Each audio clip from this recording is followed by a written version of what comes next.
Welcome to Motivational Humanity. You are not alone. What if the greatest lie you were ever told was that you had to earn the right to rest? I want to talk to you today, not as a psychologist with credentials on a wall, but as someone who has sat with hundreds of women in their 60s and 70s, women just like you, and heard the same H beneath every story. The H that says, I have done everything right. I raised my children. I held my marriage together. I kept the household. I showed up. I gave and gave and gave some more. So why do I still feel like something is missing? Today, we are going to answer that question together. And it may be one of the most important conversations you have ever had with yourself. There is a war that lives inside almost every woman in this season of life. It is quiet. It is polite. Nobody talks about it at book club or Sunday dinner. But it is there every single morning when you wake up. It is the war between two voices. One voice says you need to be financially secure. You need to have enough. You need to plan, protect, preserve. Because what if something happens? What if you become a burden? What if the savings run out? And the other voice, the quieter one, the one you have shushed your entire life, says, but when do I get to live? When do I get to breathe? When does this become mine? Can I tell you something that I believe with my whole heart as a psychologist? Neither voice is wrong. Both are speaking from love, but only one of them is speaking from wisdom. The voice of fear says accumulate, protect, control. The voice of wisdom says, there is a sanctuary inside you that no stock market crash, no family drama, no medical bill can ever touch. And it is time you found your way there. There is a famous psychologist, you may have heard his name, Erik Erikson. He spent his life studying how human beings grow and evolve across their entire lifespan. And when he looked at women in their later decades, he found something that the culture around us never quite explains. He found that the central psychological task of this season of life is not accumulation. It is not preservation. It is not even legacy in the way we usually think of it. The central task is what he called integrity, the ability to look back at your life and find a thread of meaning, of grace, of wholeness. Not perfection, wholeness. And here is the crucial part that nobody tells you. You cannot find that wholeness while you are still running. You cannot hear your own story while your mind is full of noise. So many of the women I have worked with come to me in their 60s and say, I feel invisible. And when we dig deeper, not in a clinical way, but in a human way, what we find is not invisibility. What we find is that they have been so busy being seen for what they do, they have lost connection with who they are. You are not invisible. You are actually right now, at this moment in your life, the most fully formed version of yourself that has ever existed. The question is, have you given yourself permission to meet her? Now, I want to be very clear about something. I am not here today to tell you that money does not matter. Of course it matters. Of course you should plan thoughtfully for your future. Of course financial security is a real and legitimate need. I am a psychologist, not a philosopher who has never had to pay a bill. But here is what the research and my years of sitting across from women in the second half of their lives has taught me about the psychology of money and security. There is a threshold of financial sufficiency beyond which additional accumulation does not increase well-being. In fact, above that threshold, it often decreases it. Because once you have enough, truly enough to live with dignity and meet your needs, the pursuit of more does not bring peace. It brings anxiety. It brings vigilance. It brings the exhausting job of protecting what you have accumulated. One of my clients, I will call her Margaret, came to me at 68. She had savings. She had a pension. By any measure, she was financially comfortable. But she could not sleep. She obsessively checked her accounts. She refused vacations, too expensive. She turned down her granddaughter's birthday trip because she was afraid of the airfare. When I asked Margaret, what are you most afraid of losing? She paused for a very long time. And then she said very quietly, I think I'm afraid that if I stop holding on so tightly, everything will fall apart. And I said, Margaret, everything already fell apart. Your husband is gone.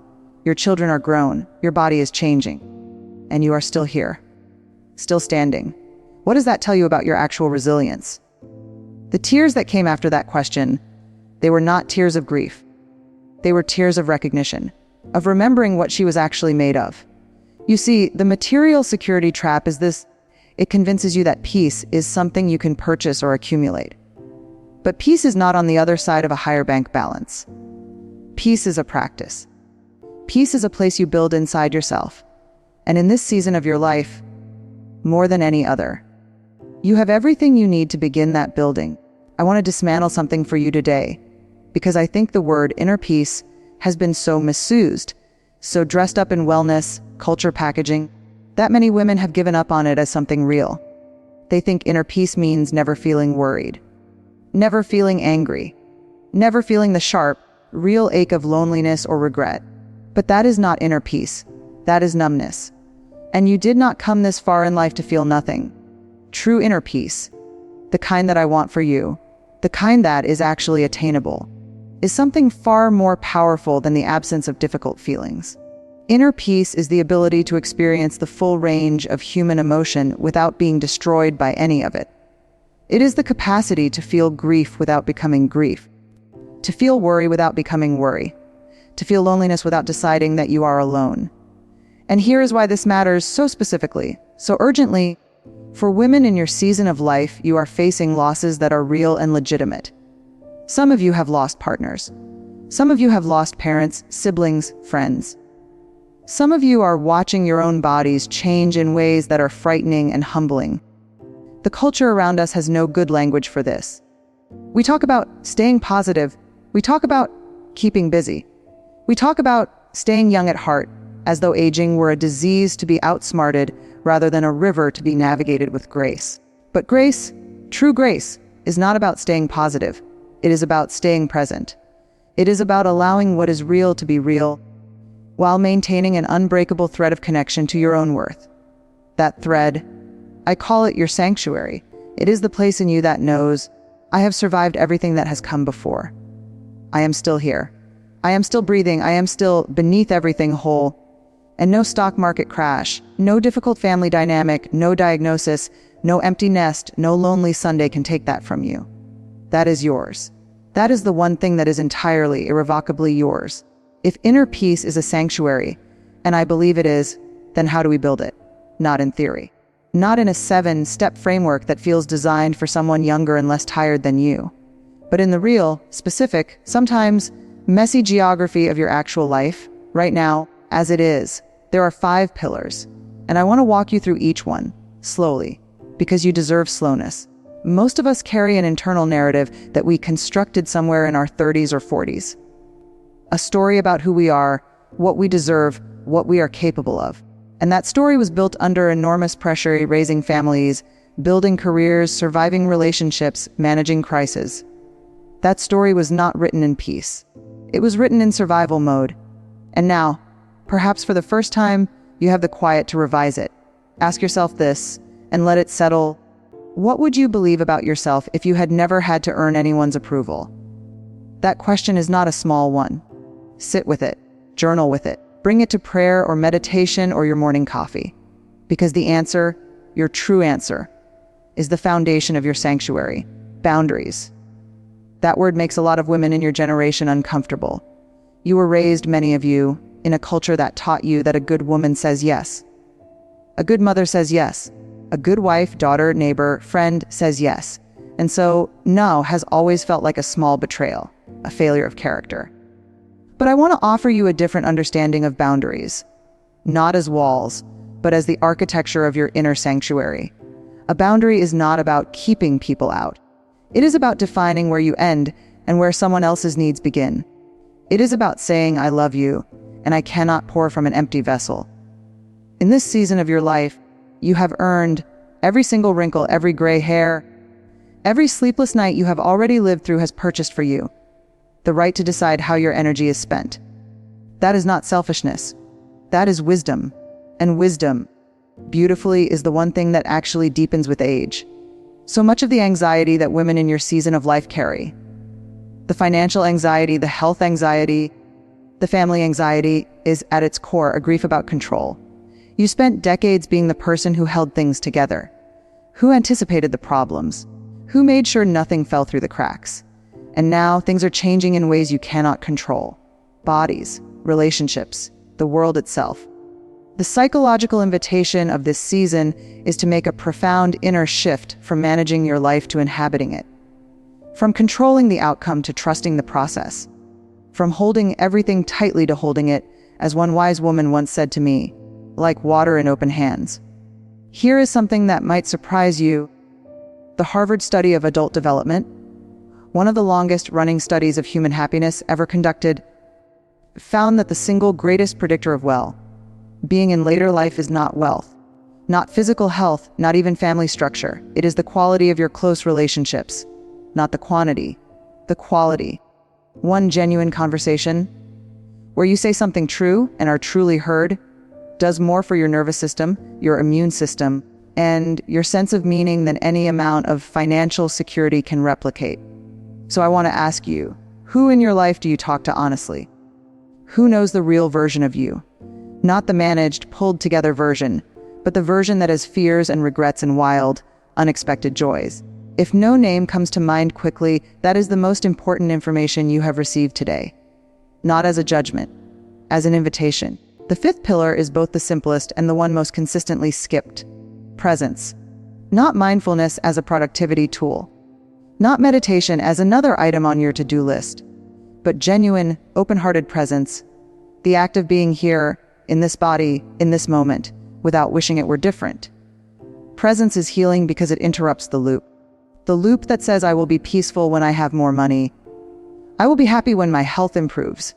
I will rest when things settle down. That loop has no ending. There is always a new reason to postpone your peace. Presence says I am here now. This moment is enough. I am enough in it. Now I want to bring these two things together. Inner peace and material security, because they are not enemies. The tension between them is real, but so is the possibility of a middle path. I call it the path of wise sufficiency. Wise sufficiency is not indifference to money. It is not pretending that financial concerns do not exist. It is rather a conscious decision to allow your sense of security to be rooted in something deeper than your account balance. Here is what wise sufficiency looks like in practice. You make the necessary plans. You speak with your financial advisor. You make thoughtful decisions about your future. And then you close the folder. You put it away. You go outside. Because your financial plan is only one document in the portfolio of your life. And it is not the most important one. The most important document, the one that determines the actual quality of your days, the warmth of your relationships, the depth of your sleep, the peace of your mornings, is the internal story you are writing right now, in this season, about who you are and what you deserve. And that story can be a good one. It can be a beautiful one. Not because your circumstances are perfect, but because you, with all of your history and your wisdom and your particular, irreplaceable way of being in the world, you are worth a beautiful story. I want to close with something that I think about often, about legacy and what we actually pass on to the people who come after us. We think about legacy in terms of things, what we leave in a will, what financial provisions we make, what objects carry our names. But I have sat with enough families in grief to know the truth about legacy. What your children remember, what your grandchildren will carry into their own lives, is not primarily your bank account. It is the feeling of being in a room with you.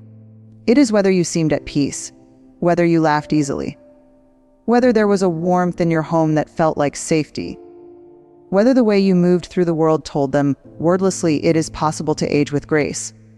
It is possible to be old and still alive. It is possible to have wrinkles and still be radiant. That is the most generous thing you can ever give them. Not a larger inheritance, but a living demonstration that a woman can come to the later chapters of her life and find, not emptiness, not diminishment, but depth, richness.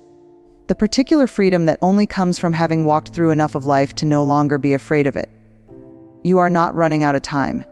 You are arriving. May you find, in the quiet spaces of your ordinary days, the peace you have been giving to everyone else for so long. May you have the courage to let yourself rest. Not because you have finished everything, but because you are worth the rest before everything is finished.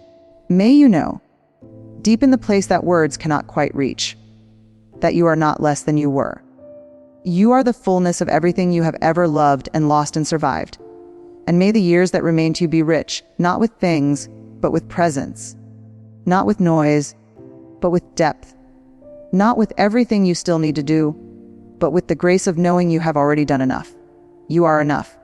You have always been enough. And you are just now, beautifully, finally, beginning to believe it.